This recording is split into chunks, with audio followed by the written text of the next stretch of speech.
Apakah Tuhan menginginkan kita hancur? Ini perkataan yang konyol, saudara. Kenapa? Sudah ada kekecewaan. Tapi kalau engkau menempatkan, memposisikan Kristus pada posisi yang benar atas kehidupan saya dan saudara, perhatikan, kehidupanmu tidak akan pernah kecewa dan kau tidak akan pernah menolak Tuhan.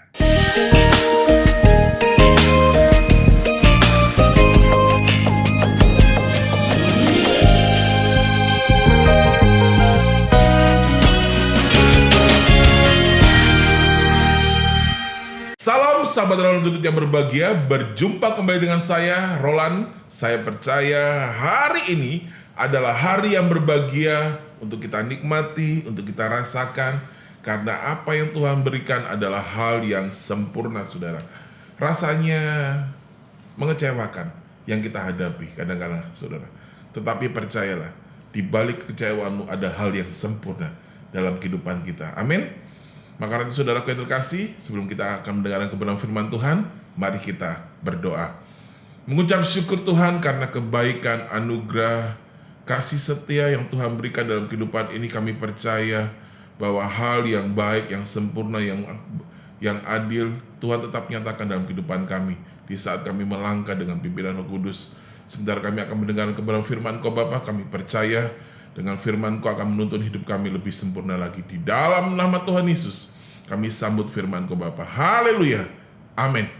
Saudara yang terkasih, di dalam nama Tuhan Yesus, di pagi hari ini saudara, kita akan belajar akan kebenaran firman Tuhan dengan tema kekecewaan musuh orang percaya. Saudara yang terkasih, dalam nama Tuhan Yesus, kekecewaan ini seringkali kita alami, saudara. Kekecewaan ini seringkali kita hadapi. Amin. Kekecewaan ini seringkali kita temui dalam kehidupan kita, saudara. Bukan hanya sekali, bahkan seringkali kita hadapi, saudara. Ya, kadangkala, kecewa ini membuat kita gelisah, kecewa ini membuat kita gemes, emosi, hal-hal yang negatif akan muncul dalam kehidupan kita, saudara. Saya tulis, saudara, kita pernah merasakan kecewaan. Ya, apa yang disebut dengan kecewaan? Kecewaan artinya hal kecil, tapi rasanya membuat kita tidak nyaman. Amin. Rasa hati tidak puas karena keinginan dan harapan yang tidak terpenuhi, saudara. Rasa kecewa seringkali timbul dalam hati seorang ketika apa yang dia inginkan dan diharapkan tidak sesuai dengan kenyataan. Saudara yang terkasih dalam nama Tuhan Yesus, kehidupan ini seringkali kita gunakan, ya, seringkali kita pola dengan pemikiran, keinginan, harapan kita, saudara. Yang sehingga kadangkala di saat kita mengharapkan sesuatu dan apa yang sudah kita rancangkan ini, saudara, kita meyakini bahwa hal itu akan terjadi perfect, sempurna. Tetapi alhasil, saudara, tidak seperti ekspektasi yang kita pikirkan. Saudara yang terkasih dalam nama Tuhan Yesus, yang sehingga hal kecewa itu terjadi dalam kehidupan kita. Contohnya, saudara, engkau tidak mengalami pemulihan. Engkau tidak mengalami kesembuhan. Engkau tidak mengalami hal yang lebih baik atas kehidupanmu, saudara. Endingnya adalah kekecewaan. Atau engkau merasa lawanmu, saudaramu, kerabatmu, sahabat-sahabatmu tidak bertindak seperti yang kau inginkan. Yang endingnya engkau mengalami kekecewaan.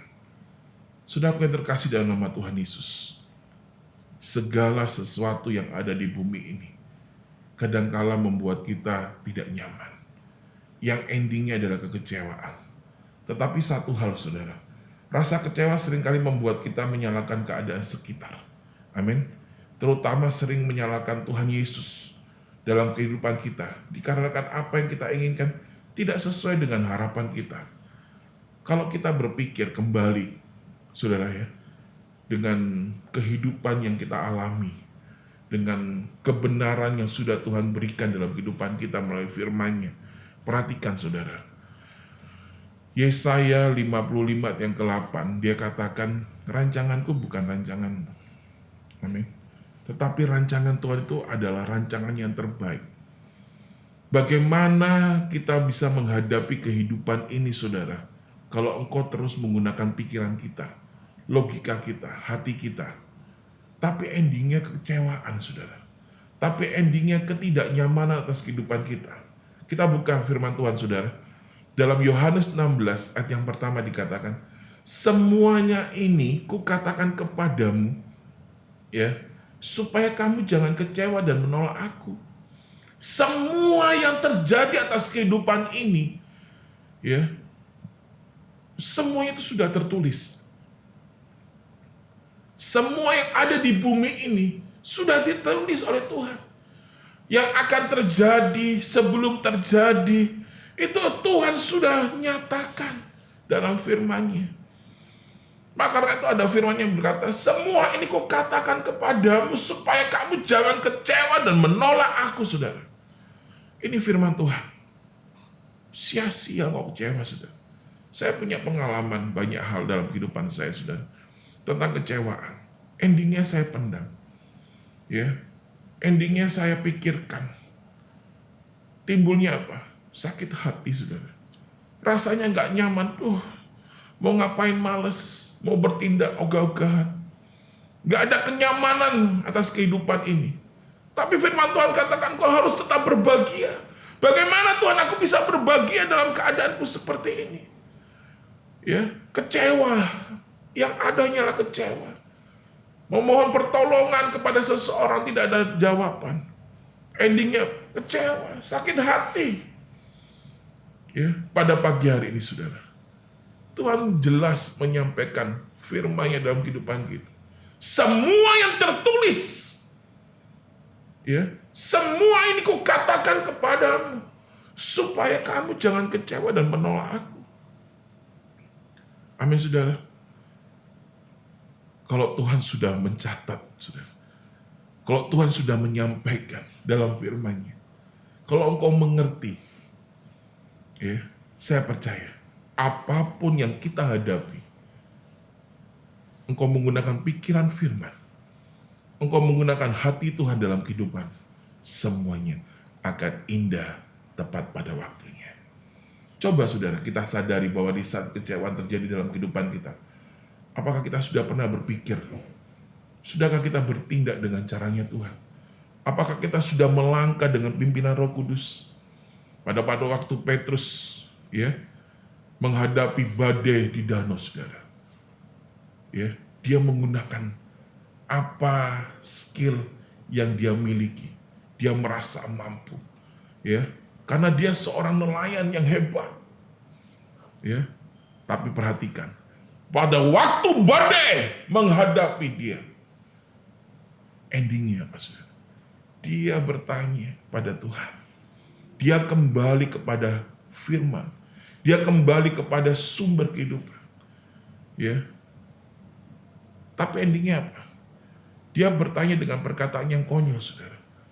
Apakah Tuhan menginginkan kita binasa? Apakah Tuhan menginginkan kita hancur? Ini perkataan yang konyol, saudara. Karena apa? Sudah ada kekecewaan. Tapi kalau engkau menempatkan, memposisikan Kristus pada posisi yang benar atas kehidupan saya dan saudara, perhatikan, kehidupanmu tidak akan pernah kecewa dan kau tidak akan pernah menolak Tuhan. Amin, saudara. Di saat-saat ini, saudara, proses kehidupan sedang bergulat dalam kehidupan kita.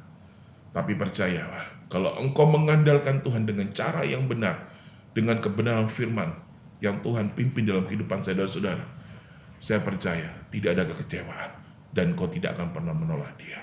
Amin, saudara.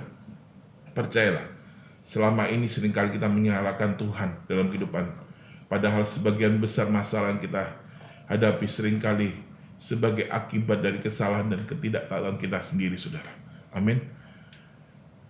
Kita tidak taat, kita tidak melakukan, kita tidak bertindak seperti apa yang Dia inginkan. Tetaplah kita bertekun dalam Tuhan Yesus Kristus, dan hanya Yesus Kristus yang menjanjikan kita untuk kita menikmati hal yang lebih baik, saudara. Engkau tidak akan pernah menolak Dia, saudara. Ya, engkau tidak akan pernah menolak Dia, tetapi engkau terus bertindak dengan apa yang Dia inginkan dalam kehidupan kita. Buang kekecewaan atas kehidupan, saudara, dan gantikan dengan sukacita dan damai sejahtera Allah yang Tuhan berikan dalam kehidupan kita. Mari kita berdoa, saudara. Mengucap syukur Tuhan karena kebaikan dan anugerah yang Tuhan berikan dalam kehidupan kami. Kalau sampai hari ini Tuhan terus memimpin hidup kami dan mengarahkan kami pada hal yang baik dan benar, agar kami tidak kecewa dengan keadaan yang kami hadapi.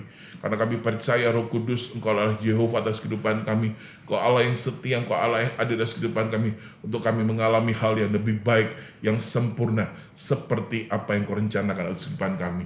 Terima kasih Bapa, kami mau berdoa untuk setiap umat-umat Kau Bapa yang saat ini mendengarkan kebenaran firman Kau Bapa. Mungkin mereka saat ini mengalami sakit penyakit, kami berdoa di dalam nama Tuhan Yesus. Segala sakit penyakit Kau patahkan, Kau hancurkan nama Yesus dengan kuat kuasa roh Allah. Kami percaya setiap organ-organ tubuh yang tidak berfungsi dengan normal, Tuhan gantikan dengan organ tubuh yang baru, yang datangnya daripada Engkau Bapa, yang sehingga tubuh kami sehat, sempurna di dalam nama Tuhan Yesus. Kami berdoa untuk setiap umat-umat Engkau Bapa yang mengalami sakit proses kehidupan. Kami percaya Engkau-lah Tuhan yang hidup, Engkau Tuhan yang berkuasa, dan kami percaya Tuhan Yesus, Engkau sudah campur tangan atas kehidupan kami. Terima kasih Bapa. Kami percaya kehidupan kami penuh dengan kemuliaan Tuhan. Di dalam nama Tuhan Yesus kami berdoa dan mengucap syukur. Haleluya. Amin.